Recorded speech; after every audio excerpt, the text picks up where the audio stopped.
Doctor గారు, అయితే ఎలాంటి వ్యాధులున్న వారికి ఇప్పుడు మనం తయారు చేసుకోబోయే పథ్యాహారం బాగా సెట్ అవుతుందంటారు? ఇవాళ మనం ఏంటంటే లివర్ బాధలతోటి అంటే లివర్‌కి సంబంధించిన అనారోగ్యాలతో బాధపడేటువంటి వాళ్ళకి ఒక చక్కటి పథ్యాహారాన్ని గురించి చెప్దాం. అది ఎలా తయారు చేయాలో కూడా ఇప్పుడు మనం చూద్దాం.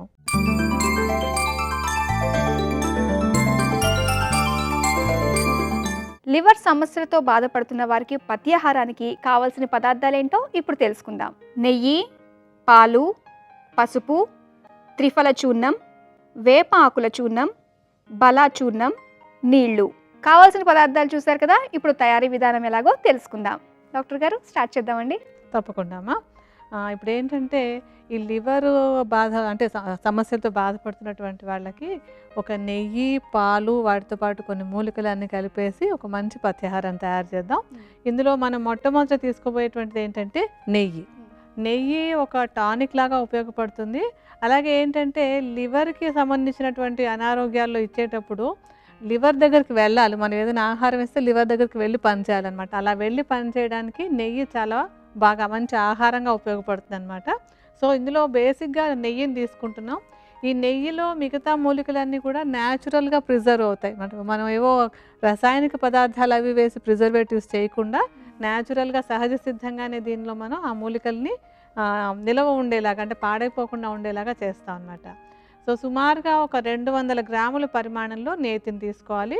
మీరంతా కరెక్ట్‌గా లెక్క ప్రకారం తీసుకోండి. మేము మీకు చూపించడం కోసం కొద్దిగా తీసుకుంటాం. సో నెయ్యి రెడీగా ఉంచుకోవాలి మనం. ముందుగా స్టవ్ ఆన్ చేసేసుకుందాం.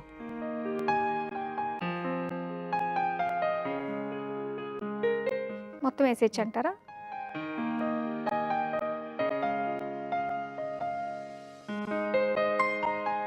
ఇప్పుడు ఈ నేతితో పాటుగా మనం పాలు తీసుకోవాలి. నేతికి 4 రెట్లు అంటే 200 గ్రాముల పరిమాణంలో నెయ్యి తీసుకుంటే 800 మిల్లీలీటర్ల పరిమాణంలో పాలు తీసుకోవాలి. పాలను కూడా నేతిలో కలుపుకుందాం.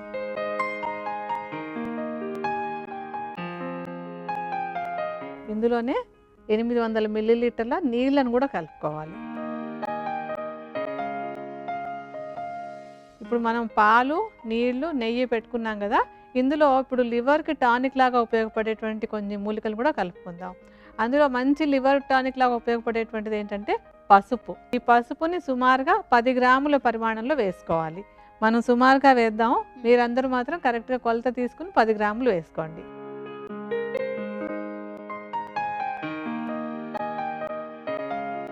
తర్వాత మనం మామూలుగా అందరికీ చాలా బాగా తెలిసినటువంటి త్రిఫలాలు, కరక్కాయ, ఉసిరికాయ, తానికాయ కలిపి పెట్టుకుంటాం కదా, ఆ 3 కలిపితే త్రిఫలాలు అంటాం.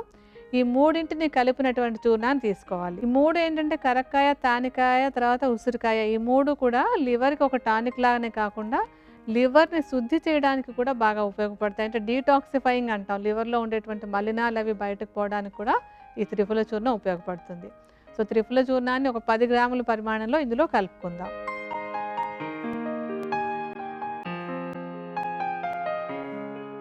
వేప ఆకులు చేదుగా ఉంటాయి కదా, చేదుగా ఉండేటువంటివన్నీ కూడా లివర్కి మంచి క్లీనింగ్ అవుతాయి అనమాట. అంటే లివర్లో ఉండే మలినాలు పోగొట్టడానికి, శుద్ధి చేయడానికి సహాయపడతాయి కనుక వేపాకులను చక్కగా ఎండబెట్టేసుకుని వాటిని చూర్ణంలా చేసుకోవాలి.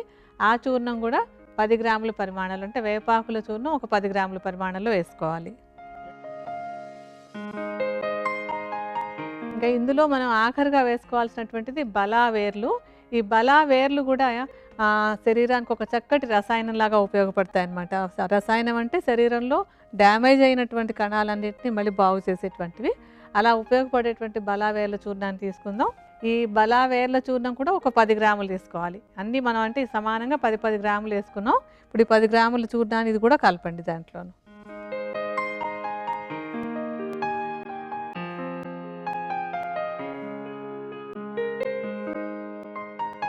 ఇప్పుడు మనం అన్నీ కలిపేసి పొయ్యి మీద పెట్టి ఉడకబెట్టుకుంటున్నాం కదా, ఇవి ఇలా ఎంతసేపు ఉడకాలంటే ఇందులో ఉండేటువంటి నీటి శాతం అంతా కూడా ఎగిరిపోవాలన్నమాట. నీరంతా ఎగిరిపోయి అది కేవలం అందులో ఈ ఔషధ మూలికల్లాగా ఉన్నటువంటిది నెయ్యి మాత్రం మిగిలేలాగా సన్నటి మంట మీద కాచుకోవాలి. మళ్ళీ గబగబా అయిపోవాలని చెప్పి స్టవ్ పెంచకూడదు. సన్నటి మంట మీద పెట్టుకుని నీరంతా ఎగిరేలాగా కాచుకోవాలి. అంటే ఇది చాలా టైం పడుతుంది అంటారు ప్రాసెస్ వచ్చేసి. ఉడకడానికి చాలా టైం పడుతుందమ్మా. ఇలా నిదానంగా ఉడికినప్పుడే ఇందులో మనం తీసుకున్నటువంటి మూలికల్లో ఉండేటువంటి మంచి గుణాలన్నీ నేతిలోకి వస్తాయి. అలాగే ఆ పాలలోంచి ఉండేటువంటి ఔషధ గుణాలన్నీ కూడా నేతిలోకి వచ్చేస్తాయి. ఇలా వచ్చిన తర్వాత వీటన్నింటిని ఏంటంటే నెయ్యి మనకి సహజంగానే మనమేం దానిలో ప్రిజర్వేటివ్ వేసుకోం కదా. నెయ్యి చక్కగా అలాగే ఉంటుంది, ఎన్నాళ్ళైనా 100 ఏళ్ళైనా కూడా పాడైపోకుండా ఉంటుంది. అలా నేతిలోకి ఈ ఔషధ గుణాలన్నీ తీసుకొచ్చి నెయ్యిని ఒక ఆహార పదార్థంగా ఉంచుకొని ఒక పథ్యాహారంగా వాడుకుంటాం అనమాట. అందుకని మనకి ఇది లివర్కి ఎలాంటి హాని చేయకుండా బాగా పనిచేసేటువంటి మంచి ఆహారంగా తయారవుతుంది. ఇది బౌల్లోకి తీసేసుకుందామండి.